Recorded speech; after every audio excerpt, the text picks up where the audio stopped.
Hello, punks. A spectre is haunting the old world. A spectre of bad rules and dysfunctional balance that's ruining Warhammer Fantasy. 1 year into the resurrection of our game, it is time for us, the proletariat of gamers, to make a decisive stand against them, the Great Dictator Games Workshop. If the rules designers were troop types in the rule set they ballsed up, they'd be ranked up infantry. Can't charge, can't fight, can't step up, capable only of giving ground, falling back, or headlong flight. Is that what you look to in a leader? The coming Great Rebellion will be achieved not through a Leninist vanguard breaking into the throne room of Nottingham as the Bolsheviks stormed the provincial government in Petrograd in 1917, but by gamers of the world combining to install a new Great Charter. Comp. Comp will allow us to regain control through fixing the game and harmonizing its perverse imbalances. In this dispatch, I, Dr. Blaxill, the self-appointed vanguard of the proletariat that I just told you didn't need, will issue you, the actual proletariat, with a 4-pronged address about comp and its basis as a tool for rebellion. 1. Why should we rebel? And where is that embryonic rebellion now? 2. Why rebellion through comp is so controversial. 3. What happened last time we rebelled a decade ago in the 8th iteration of the rules, and how might things be different this time? And then 4th, after the fall, what the comp rebellion should look like. I remind you, punks, that the history of all editions of Warhammer Fantasy hitherto have been the histories of class struggle.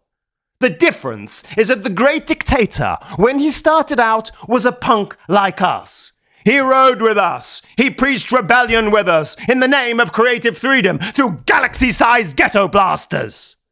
But now he speaks with a quiet and sinister voice, which whispers servile compliance and commercialism in the name of the party line and to enriching his shareholders in the FTSE 100.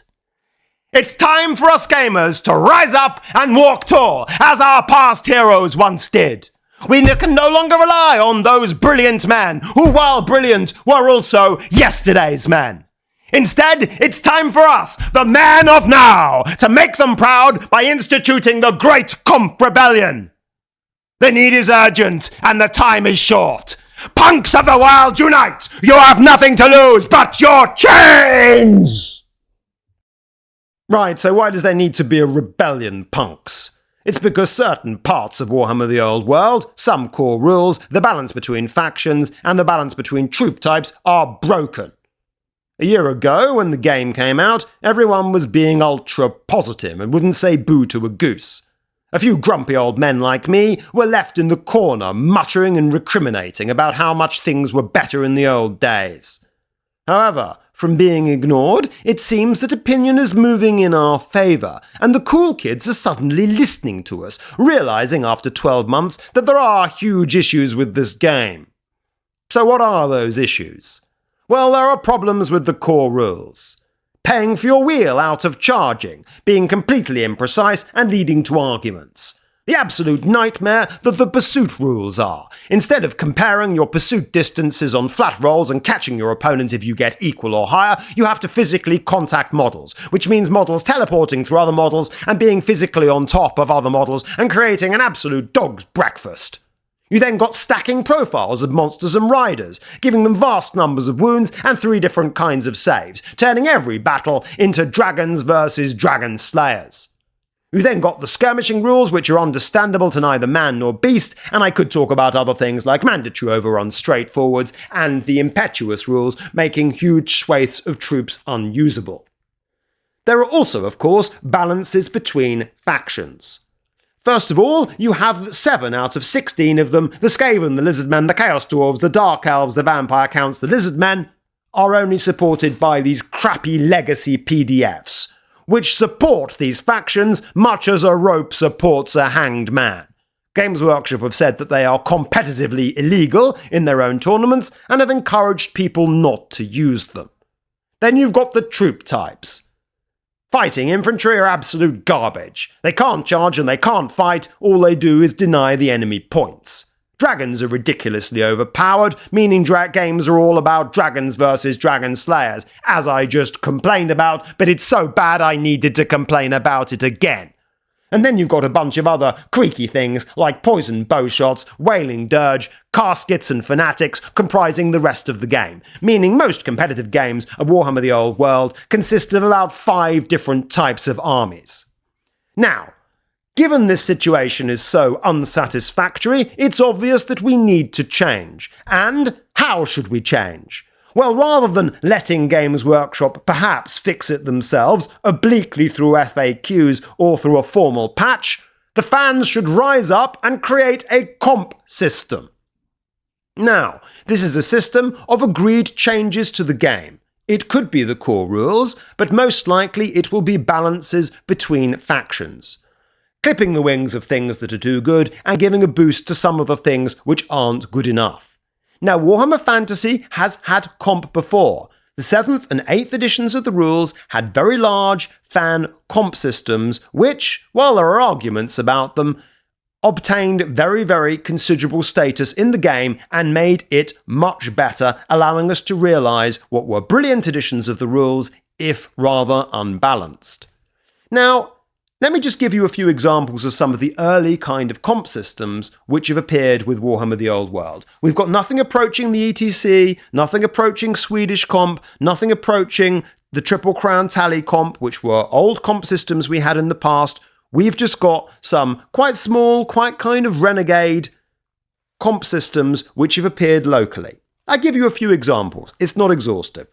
First, we've got the square-based Legacy Comp Pack, created by Val Heffelfinger. Now, this is an ultra-conservative patch. It's really just designed to bring some of these legacy armies up to speed to make them competitively usable. There are absurdities in the legacy PDFs. The Skaven Screaming Bell and Plague Furnace can't fit in a unit of clan rats or plague monks. The Slan Mage Priest can't go with his temple guard. He has to just float on his own somewhere. There are also other really silly things, like making the whole of the Khorne Demon's army impetuous, as well as the troops in these legacy PDFs being so hopelessly bad, like Skaven players will experience this, that they are almost competitively unusable. Other kinds of comps that I've seen around, to give some examples of some up-and-coming events, there's the Dragon's Grudge comp. Now, this is 1/3 characters rather than 50%, no duplicates in your rare slot, which, trims off some of the excessively powerful things like giant chaos spawns, 1/3 of your points being flying, and no extremely common magic items, so no duplicate trollhide trousers for the orcs. On similar lines, the Brighton Bash. Only 2 special, only 1 rare, only 2 duplicate heroes, and only 1 lord choice. Now, both of those comps are only 1 line, but have very, very great effects on what kind of armies you would bring. You wouldn't be able to push Hero Hammer as much with either of those kind of comp systems. You wouldn't be able to push Wizard Hammer in the same way. You wouldn't be able to have a whole army of flying things, Pegasus Knights or Dragons. So the comp doesn't have to be complicated in order to have a big effect in both changing up the meta and just making the game more balanced and fun. Another approach is something similar to what I did at my Twin Sentinels tournament, held early in the cycle of Old World. So we took battle missions from Kings of War in the 9th Age, which we'd also used in 8th edition, and put them in Old World. These were dependent on unit fortitude, where units had to have standard bearers in order to capture certain points on the table, go into the enemy deployment zone, certain terrain features, or kill certain parts of the opposition. Again, that also changed the way in which the game was played, because it made cavalry and infantry that had standards more important to winning games, and monsters and heroes that couldn't score less important. Now, the purpose of this video isn't really to compare all these very small emergent kind of comp systems. It is to talk about why it is that comp is so controversial, because it is. There have been huge arguments about all of these very modest comp systems so far. People saying, oh, that's not Warhammer the Old World. You're just pushing in your own cranks and biases into changing the game. We want to play it out of the box. We'd rather wait for Games Workshop to formally patch the game or release FAQs. Now, I think that that is a foolish attitude, because I think it ignores where Warhammer Fantasy has come from as a game before. As I say, we are no strangers to comp, and that's why we should get down to it.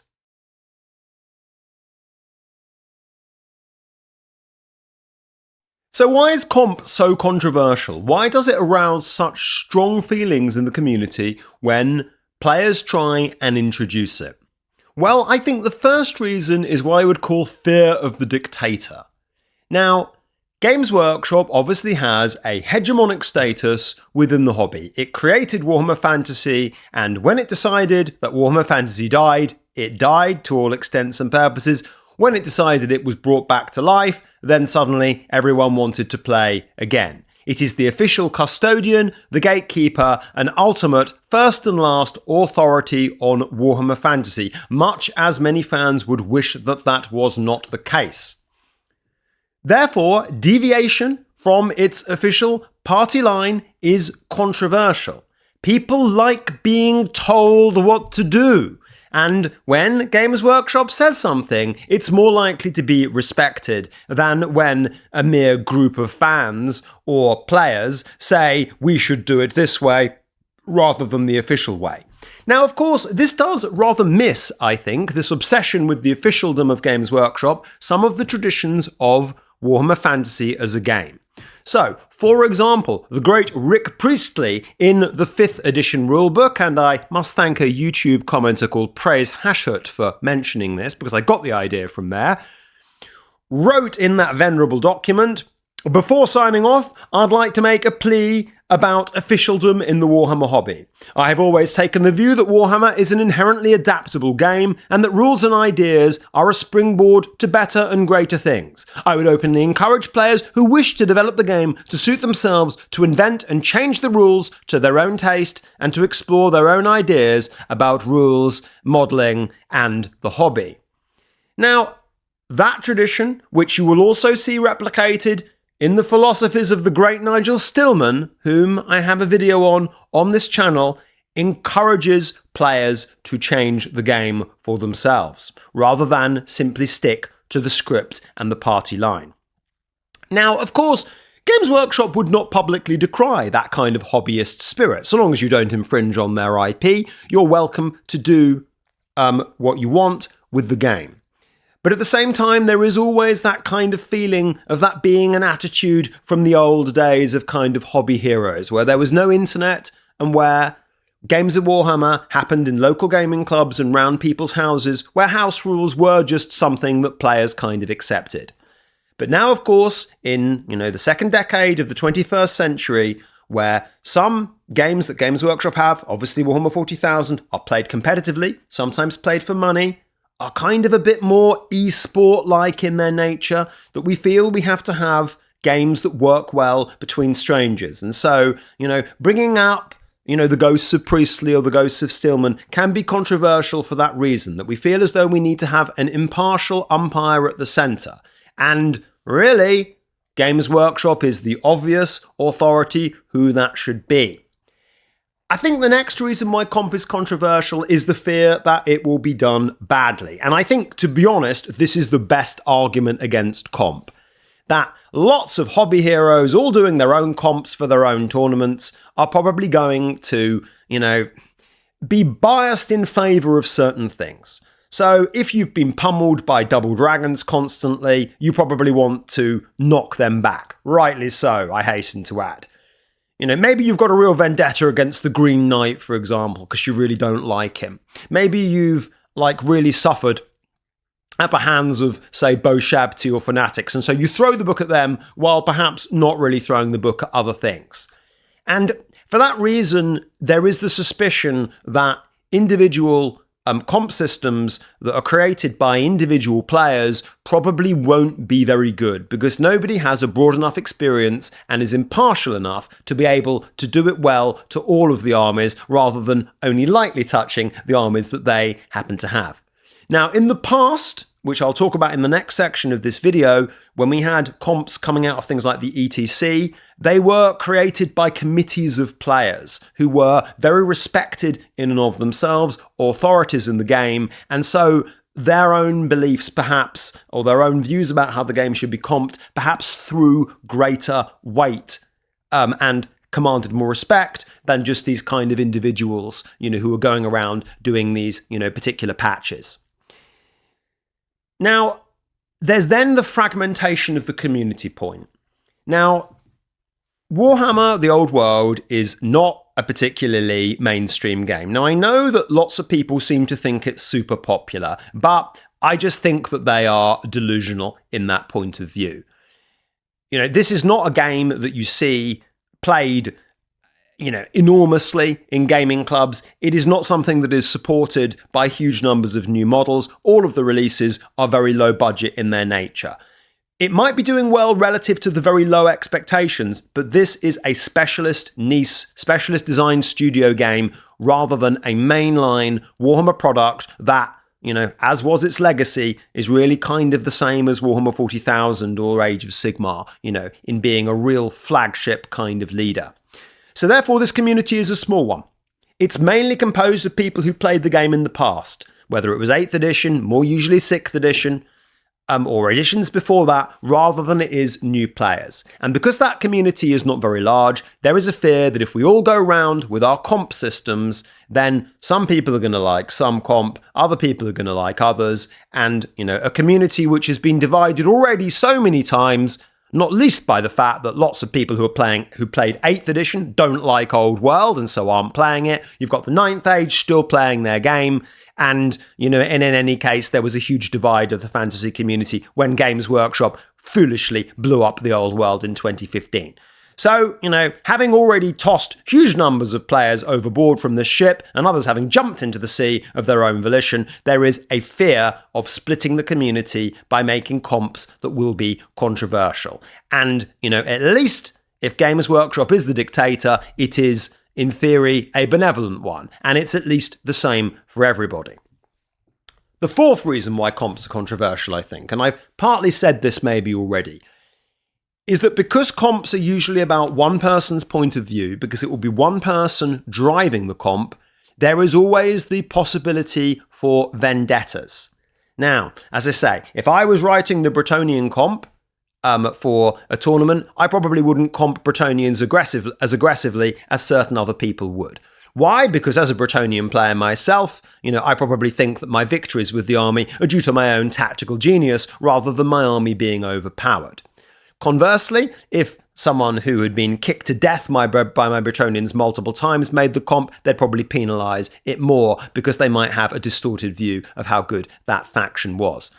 But the problem, I think, with all this is that it creates, the feeling that rather than, they say there being a benevolent dictator, that, it will be the quirks and foibles of particular kinds of players. And there might be almost a political aspect to that, to try, as I say, get their own kind of faction kind of benefited, to nerf some of their opponents who they don't like. And, that obviously opens the door to a whole bunch of rather toxic arguments about, players controlling the game for their own benefit. Also, I guess that some competitive players, have probably already made investments in certain kind of troops that they think are good, or spent time painting them or buying them. And then if another guy goes and nerfs them all, then, that investment probably wasn't worth so much if you just value that in only competitive terms, which is a reductionist view of the hobby and not one that I advocate, but, that's, in a sense, the audience that I'm speaking to in this video. So the issue with comp really is that while it's lots of fragmented dudes all doing their own thing, it's a bit like democracy versus a benevolent dictatorship in its operation. It's free, it's liberalizing. On one level, it feels like a real kind of expression of the hobby and what we think the game should be. But also it will just create divides between different players rather than, there being one version of it which is clunky, a little bit crap, but ultimately mandatory, which is emanating from Games Workshop.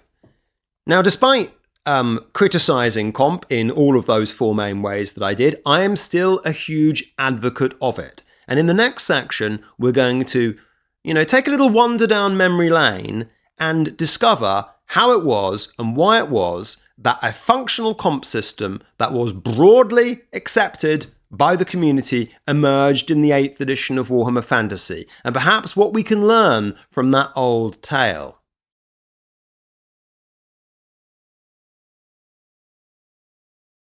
Right, so what happened last time we used comp? Well, to answer that question, we have to go back to 2013, 2014 and 2015, the last stages of the edition of the rules prior to this one, the 8th edition, upon which subject anybody who has a remotely serious historical perspective on Warhammer needs to examine in detail. It was the time where it all went right or it all went wrong, depending on your perspective. Anyway, at that time, there were several very widely accepted, very broadly supported versions of comp, which greatly improved the game. Now, the first of these was the European Team Championship ETC comp. Now, this was a very light touch one. The main thing was that different factions were different points values. Most of them were 2,400, which was the standard, but some, like Beastmen 2,700, Bretonnians 2,500. There were also a few limits, for example, on how many dice you could throw at spells from the overpowered laws, such as Death and Shadow, and also some comps on the number of points per unit and model size. And a few little nerfs to some of the worst offenders, like 3+ ward save Chaos characters, Beasts of Nurgle, Frostheart Phoenix's Book of Hoth, and the Banner of the World Dragon, etc. So, that made the game a lot better. That ETC comp probably more analogous to some of the more light touch comps that we had a look at in the last section for Old World. Now, better still than that, in my opinion, were two other comp systems, Swedish comp and tally comp. Now, Swedish comp, first and foremost, emerged quite late in the life cycle of 8th edition. Now, this was an extensive review of every troop type in all of the 8th edition army books, and they were given usually minuses, but sometimes pluses of points to determine how weak or how strong they were. And you added up everything in your list and then divided it by, I think, 10 and come up with a number between 1 and 20. With 1 being a hard competitive army and 20 being a very soft army. Now that number, that comp, was used in a variety of ways. You could multiply it up and add or subtract a number of victory points from those armies after the game. You could power pair armies according to their Swedish comp score. Or you could simply make it a requirement to enter that the armies had to be a certain number of points on that 1 to 20 scale or within certain bandings. The final one was tally comp, which is the system that I am by far the most familiar with because it was the dominant one after the end of the death of 8th. Mainly, at least in the UK, thanks to the Triple Crown Wargaming team, on whose legacy much is to be said. Now, tally comp was where you used the 20-0 scoring system, first and foremost, and for those who are not familiar with that, this was a system not like win-loss draw, but where you got a larger number of points from your opponent if you defeated them more heavily, between 0 and 20, with 10 obviously being a draw. Now, after 5 rounds of that, you would obviously have a score of between 0 and 100 tournament points. Tally comp, like the Swedish comp, went through every troop type in all of the books and gave some of them a plus score or a minus score. So, for example, with Chaos, Throg, the Troll King, a very powerful special character, given a +1 or -1 or a -2, something like that. With Bretonnians, Green Knight being given a -1. Other certain sorts of combinations, like for example, if you had 3 chimeras, then being given a large negative score. On the other side of the fence, stuff, for example, like Cygors or Gorgons for Beastmen being given a plus. And once you got a plus or a minus for your army, that was then added to your score or subtracted from your score at the end of 5 games, giving a bump to some weaker armies and a minus put down to some of the stronger armies. Now, the really cool thing about these comp systems, especially the Swedish comp and the tally comp, was not only did it give you a way of rewarding or penalising certain builds within certain armies, but it also gave players a language of describing the game that made competitive encounters more fruitful. So, for example, if you knew that you were playing an opponent who had a +5 or a +6 list with your -5 or -6 list, you knew there was a huge power disparity between the armies. And, that would allow players to adjust their kind of expectations from a game. Maybe if the player with the big plus list only suffered a narrow loss, he was actually very pleased with that outcome because he knew that what his opponent had was so much more powerful than what he had in a way that was sort of officialized, transferable, and communicatable to other players. Even outside the realms of tournaments, this comp was cool because it also enabled players to self-handicap. So, for example, when I played new players in 8th as a very experienced player, I would deliberately pick, for example, a +10 list to play them with. And, their army, which probably wouldn't be very optimized, might be a -2 or a -3, something like that. And so I could give myself a challenge by deliberately picking something weaker and also understanding that these armies were not necessarily two equal forces, but were much more powerful or much weaker than others. And this whole comp system and this whole language of describing the game got baked into the hobby. And this created a very pleasant, very amicable, very high level of discourse about competitive play. And this would be, ideally, what I would like to see for Old World. Right, so I've told you how great a really good comp system can be.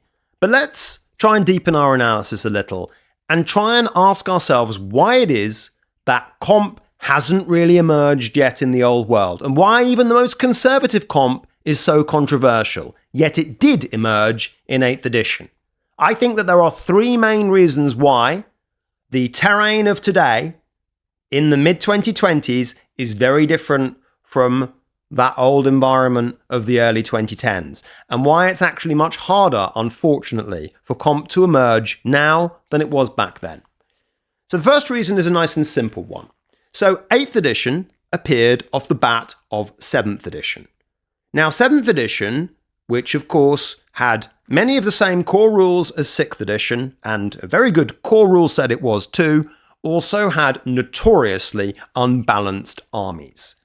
The 7th edition Demons book, for example, as players who played then will know, was horribly powerful. Probably more powerful than its nearest competitor by any margin compared to any other edition of Warhammer that we had seen. And so, almost because it had to emerge, comp emerged in 7th edition. And so when 8th edition came along, and of course many of the armies at the beginning of 8th were using 7th edition books, players were already very amenable to the idea of comp and familiar with the concept of comp. It was built into the discourse of the hobby, so it happened very quickly when 8th edition came to be.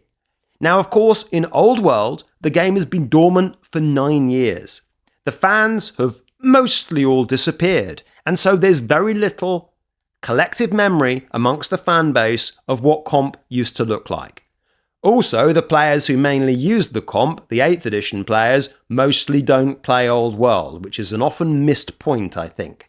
And so there's been a great reset of knowledge, and no one really knows much about what comp even is, apart from a few old buffers who happen to remember, or some historians who want to find out about the past. So, we're not coming in with that historical reservoir that we had in 8th edition now. We're coming in blank, coming in blissfully ignorant. Second point. This is a big one. It's about the scene. It is not the same now as it was in 8th edition. Now, it is often missed, I think, by people who are talking about the game now, how different things are now to what they were in the 8th edition of the rules.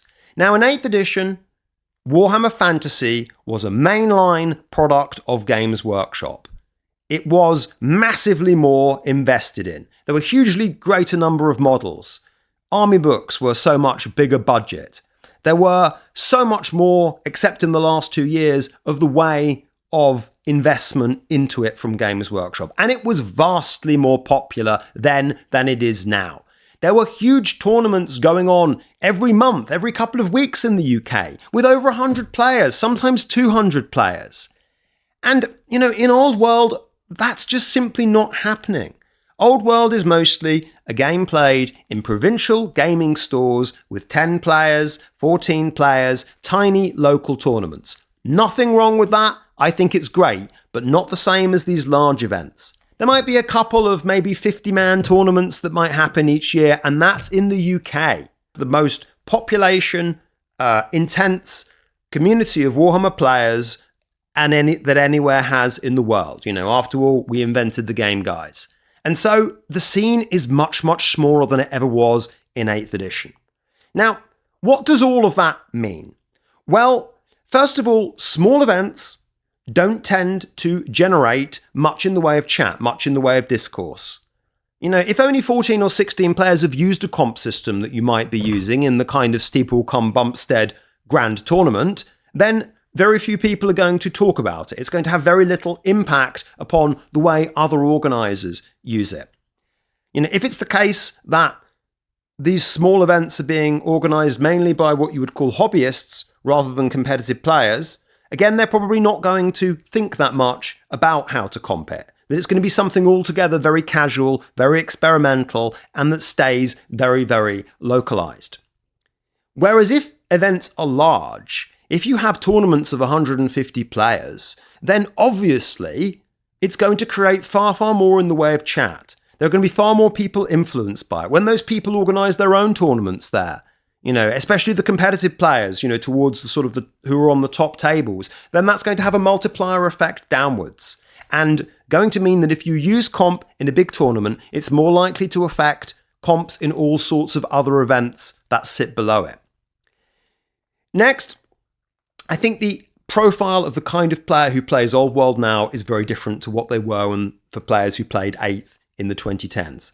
There was undoubtedly a community of players in the 2010s playing 8th who were just young guys in their 20s, who were playing Warhammer because it was a mainline Games Workshop product with lots of kind of flashy releases, etc. Whereas Old World players, mostly guys, late 40s, 50s, maybe late 30s, older players who used to play old editions, usually 6th ed, and are not necessarily up for the kind of hammer and tongs of tournamenting, traveling around the country so they can play competitive games.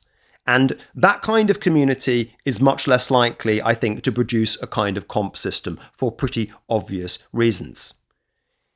Another crucial point, I think, and perhaps the most important of these points about the scene, is that most Old World tournaments, it seems to me in Britain, I'm not sure so much about other countries, but feel free to tell me about this in the comments. These are organised by commercial venues, board games, cafes, places, gaming shops, places that you can pay for tables and play Warhammer and also sell lots of other stuff on the side. Now, those venues obviously are selling tickets as part of their business, a part of their livelihood. In other words, they are commercially incentivized to sell as many tickets as possible. And these aren't going to be the sorts of organizations that are going to be using comp, because comp creates division, comp can potentially put people off. If you have tournaments organized by players who have to play the game, who know all about the game, then they're far likelier to use comp. When it's commercial venues, they simply don't have that kind of incentive. They just want to simply, make something that is as appealing for as many players as possible. And the thing that is always the most appealing, almost in any time or place you care to look at, is the status quo. And so don't expect innovation from them. The last point as to why comp isn't emerging is probably a quite controversial one. But I think that's because many players who play Old World aren't very good. In other words, skill levels in this game are pretty low compared to what they were in 8th edition, and goodness knows compared to 9th Age. Now that's partly because the game is new, and because, players haven't got as good as you would expect them to be towards the end of a game's cycle. But I also think that some of this is because Old World feels to me so much worse balanced than any other edition of Warhammer Fantasy I've seen did. There are some armies that are so good, which I include my Flying Circus Bretonians, Double Dragons and the Scream list, those three particularly, that quite frankly, they could make merely competent players look like gods because they are so strong. I have not lost a game of Warhammer Fantasy with my Bretonnians while I've had at least 2 Pegasus Knight units. I lost a couple right at the beginning when I was just playing with, what I fancied, but since I discovered the Pegasus Knights, I've not even been beaten once. And is that because I'm invincible? Is that because I'm a brilliant player? No, absolutely not. In 8th edition, did I win huge numbers of events? No, I won a few, but there were always other players who were as good or better than me who I was fighting against and were competing with me. In the 9th Age, man, you should see how good some of those players are. The 9th Age, for those of you not familiar with it, was, the fan-patched, made version of 8th edition that appeared after Games Workshop blew up the old world, and they changed all of the whole setting and renamed everything because they were afraid of Games Workshop's lawsuits, and created this super balanced version of the rules based on 8th edition. Some of the players playing that were literal demigods amongst men, and I have played games with some 9th Age players who were so good that even if they gave me a 6/6 charge, I would take it because I knew I had no chance otherwise. Now, because Old World doesn't have these players of the equivalent kind of skill level, they're first of all perhaps not as easily able to comp the game in the kind of tally comp, Swedish comp kind of way, which requires a holistic understanding of all the troop types across all of the armies. And also, even if they were, they might not perhaps be as respected in the community as was the case with, say, these 8th edition players in the past. If you have really great players who everyone thinks are great and a committee of them have come up with a comp, other players are very likely to respect it and defer to their authority. But, in a game where, as I say, perhaps there aren't those kind of giant players, even if they do come up with a comp system, I'm not necessarily sure other players would follow it, even if they were being competitive. Now, all these 3 reasons I've just given you, do of course suggest that comp is much harder now than it was in the past, and the wind is blowing against us. So it's not a simple matter to put it in. But of course, punks, I'm not here to tell you how, I'm just here to tell you what. And the fact that someone should do something about it doesn't mean that someone should be me. Yes, well, you may expect me to lead the freedom fighters, having preached revolutionary ideologies, into the armoured muzzle of El Presidente's palace guard as we storm the Chamber of Deputies, but I think you misunderstand the meaning of the vanguard of the proletariat. Such a person only directs others, because he needs to preserve himself to be the government afterwards. So, I've told you why there needs to be a rebellion. And then I've told you why that rebellion is doomed to fail. Do you like paradoxes, punks? I do. I do have one small constructive suggestion. That is that those who create comps organize and come together. That we place a high premium on developing a comp which, as near as possible, follows suit with what others are doing. This allows such comps to become larger than one man, larger than one event, iterative in their nature, and to create converts along the way. This means, of course, keeping it, at least initially, conservative. I also suggest that we bump the bad rather than throw the book at the good. Anthropologists who know about community building would have rather more to say than me on these points, because my purpose is not to build, but to destroy. In this case, the target for my destruction is the sycophantic and craven argument against comp made by those men in grey and sad thrall-like servitude to the Great Dictator who hates life yet fears death. Problematic though it may be, and many headwinds are raised against it, comp represents the greatest hope of improving the game, keeping people playing, and attracting the new. The revolution will not be televised, punks. You won't hear about it on Warhammer Community, on Goonhammer, or on the Bell of Lost Souls. It will start here, on the streets, by gamers realizing their collective alienation from their oppressing master and rising up as one against him. If you're listening, Dictator, it's time to put on the brown trousers. Not snakebite leather, Agrax Earthshade, or even contrast wildwood. My advice to you is simple. Get out while you still can. Flee to the provinces, to the hills, or better still, into the grimdark universe of unrelenting war in space. We're coming for you!